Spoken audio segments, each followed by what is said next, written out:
នៅពេលត្រៀមបិទមាត់កាបូបសូមបន្ថយល្បឿនម៉ាស៊ីនលុកហើយដឹកនាំក្រណាត់យ៉ាងទន់ភ្លន់តាមខ្សែកង់យ៉ាងយឺតយ៉ាវដើម្បីឲ្យខ្សែម្ជុលមិនលាក់ទឹកហើយរក្សាបាដេឲ្យរលោងស្អាតសូមចំក្រណាត់ជាមួយដៃហើយធានាថាវាភ្ជាប់ស្ដើងជាមួយខ្សែកង់ប្រសិនបើចង់តុបតែងជាមួយវ៉ាប៉ែនសូមដាក់ក្រណាត់បិទលើផ្ទៃកាបូបដើម្បីការពារមិនឲ្យក្រណាត់ឆាប់ឆេះបន្ទាប់មកប្រើដែកកម្ដៅមធ្យមដើម្បីច្រាក់ពុះទឹកដោយគ្រប់គ្រាន់ហើយចុចយ៉ាងរឹងមាំពីលើផ្ទៃក៏ដូចជាចុចពីខាងក្រោយផងដែរដើម្បីធានាការភ្ជាប់រឹងមាំនិងមិនងាយរំខាន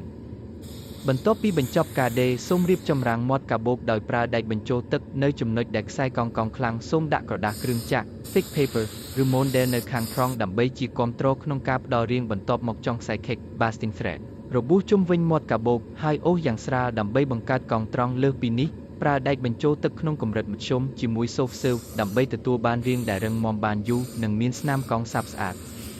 ចំពោះកាបូបភាគចំហៀងនៅសន្លាក់ទាំងពីរសូមអនុវត្តដូចនឹងកាបូបចង្អុលទាំងមេកំណត់ទីតាំងយ៉ាងត្រឹមត្រូវដេរដោយម៉ាស៊ីនលុបបិទវ៉ាប៉ែនប្រសិនបើចង់តុបតែងហើយប្រើដែកបញ្ចូលទឹករៀបចំរាងការធ្វើលំដាប់និងប្រុងប្រយ័ត្ននិងធានាថាកាបូបទាំងពីរមានសម្ពាធស្មើគ្នានិងផ្ដល់លទ្ធផលស្អាតរឹងមាំធន់ទ្រាំបានយូរ